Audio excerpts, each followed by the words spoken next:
Bonjour à toutes et à tous, c'est Benjamin de la chaîne Tutor Online. On se retrouve aujourd'hui pour un tutoriel de personnalisation de Windows 10.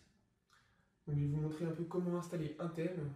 Ce thème va vous permettre, dans mon cas, que votre Windows prenne l'apparence d'un Mac OS X. Allez, on se retrouve tout de suite.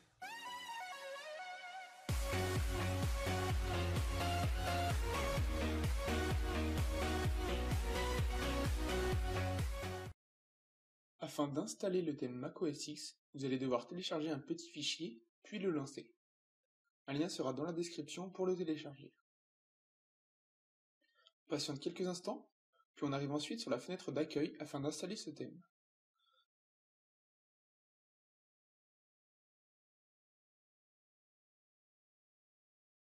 Vous allez cliquer sur Next.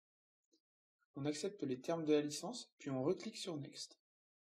Après, vous allez avoir toute une liste d'offres qui vont vouloir s'installer. Afin d'éviter les ennuis, faites bien attention à toutes les refuser. Pour la première, vous allez devoir cliquer sur Skip, puis ensuite sur Decline. Ensuite, le premier bouton Cancel.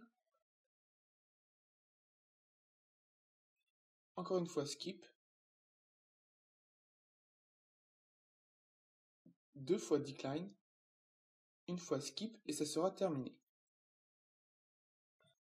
Ici, vous avez une liste des différents composants qui vont être installés afin que votre Windows ressemble le plus au système d'exploitation Mac OS X. Vous pouvez en décocher certains, mais je vais tout laisser et j'en désinstallerai plus tard s'ils ne servent pas. Vous cliquez sur Install et vous patientez. Je vous coupe ça et on se retrouve à la fin. Voilà, l'installation du thème est terminée. Nous allons découvrir le Metro Sidebar qui nous est proposé sur le côté droit.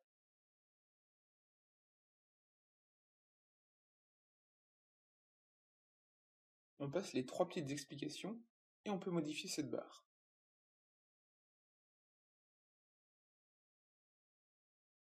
Avant, je vais déplacer ces deux icônes pour mieux les replacer. Et voilà. On va cliquer sur le bouton en bas à droite dans cette barre et choisir Add Tiles. Une fenêtre s'ouvre et ici, vous allez pouvoir choisir de nouvelles tuiles à ajouter dans la barre. Comme par exemple ici, le niveau de batterie.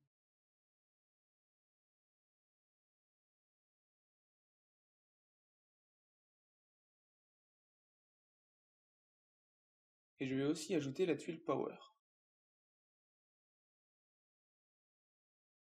On peut voir que cette barre a un deuxième onglet où l'on peut ajouter d'autres tuiles ou bien faire une recherche dans notre ordinateur. Je vais la fermer en choisissant Exit après avoir cliqué sur le bouton en bas à droite. On peut voir que l'on retrouve dans la barre des dossiers deux dossiers assez particuliers qui s'appellent des stacks docklets. Vous pourrez en ajouter d'autres en faisant un clic droit sur la barre, puis nouveau raccourci, et enfin stack docklet. Dans ce dossier Skinpack, il y a un petit logiciel qui a été installé, qui s'appelle Uninstaller. Il va vous permettre de désinstaller les fonctionnalités du thème que vous ne voulez pas. Vous avez aussi Xlaunchpad, qui équivaut au lanceur d'applications de Mac OS X.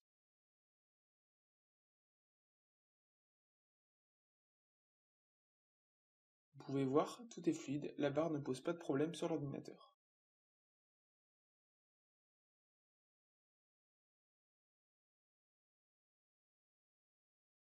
Maintenant, nous allons passer au Finder. C'est un logiciel qui a été ajouté lors de l'installation du thème.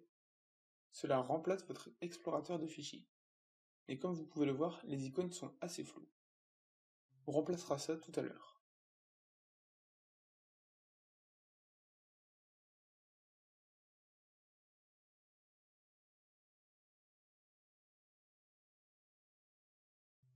Je vais aller dans le panneau de configuration.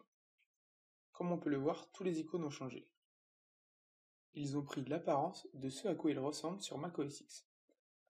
Par contre, si on va dans désinstaller les programmes, on peut voir que l'organisation de cela n'aura pas changé. C'est afin de vous montrer que le thème modifie l'apparence, mais pas l'organisation. Si vous installez ce thème, vous allez vous y retrouver, il n'y a pas de problème.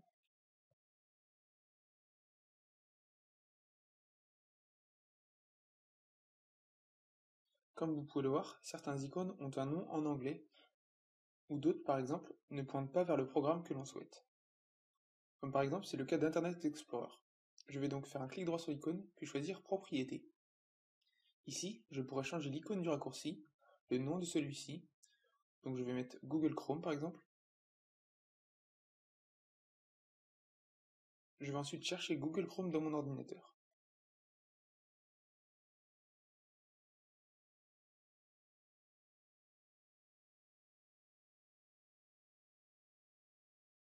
Puis, je vais supprimer la page d'accueil que l'on me propose dans le champ Arguments.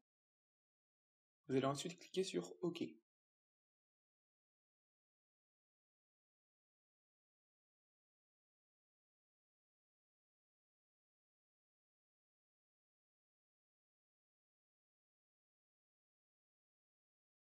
Je vais faire la même chose pour la corbeille. Je vais simplement renommer ce raccourci corbeille.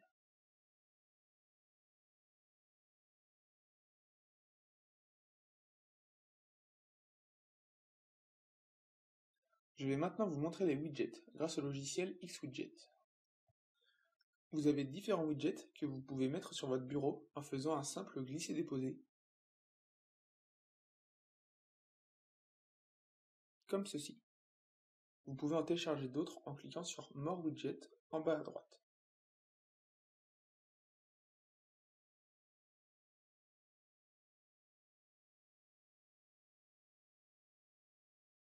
Vous avez un grand nombre de widgets à télécharger, comme par exemple ici, vous avez beaucoup d'horloges.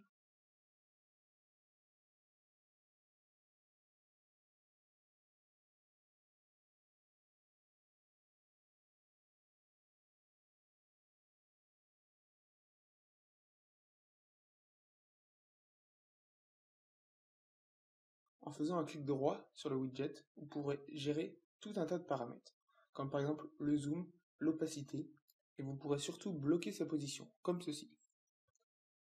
Vous pouvez voir que le second n'est pas bloqué, mais que le premier l'est.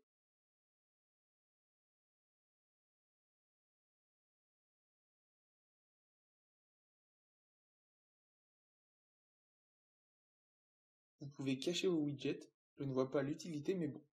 Et vous pouvez les fermer en faisant un clic droit et close.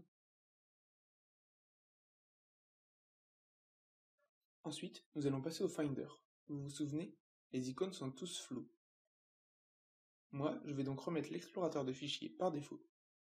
Pour cela, je vais faire un clic droit sur l'icône du Finder, puis Propriétés. Dans la cible, à la place de Finder, nous allons mettre ces deux points, User, Benjamin, puis faire OK.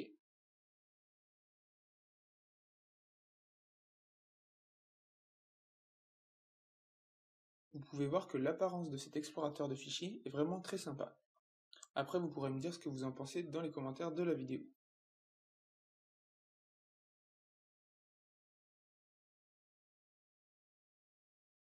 Comme vous pouvez le voir, après quelques jours d'utilisation, j'ai adapté le thème à mon utilisation et à mes préférences. La barre des tâches change de couleur en fonction de mon fond d'écran. Donc là, elle est orange comme la partie haute de la montagne que j'ai sur mon fond d'écran. Ensuite, j'ai ajouté pas mal d'icônes, les logiciels que j'utilise le plus souvent, des dossiers.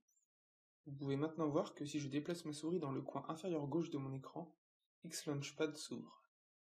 Et si je vais dans le coin inférieur droit, on passe dans le mode widget. Donc ici vous pouvez aussi ajouter des widgets, un peu comme sur votre bureau, sauf que là ils ne sont pas toujours visibles. Il faut vraiment aller à cet endroit pour les voir.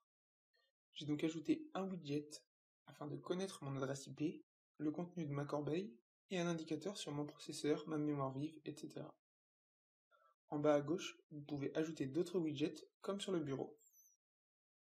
Et voilà, pour terminer, vous pouvez voir que j'ai ajouté un raccourci dans la requête doc vers le dossier de ma chaîne. Merci à tous d'avoir regardé ma vidéo. Pensez à me dire ce que vous en pensez dans la zone des commentaires. Moi je vous dis à bientôt pour un prochain tutoriel.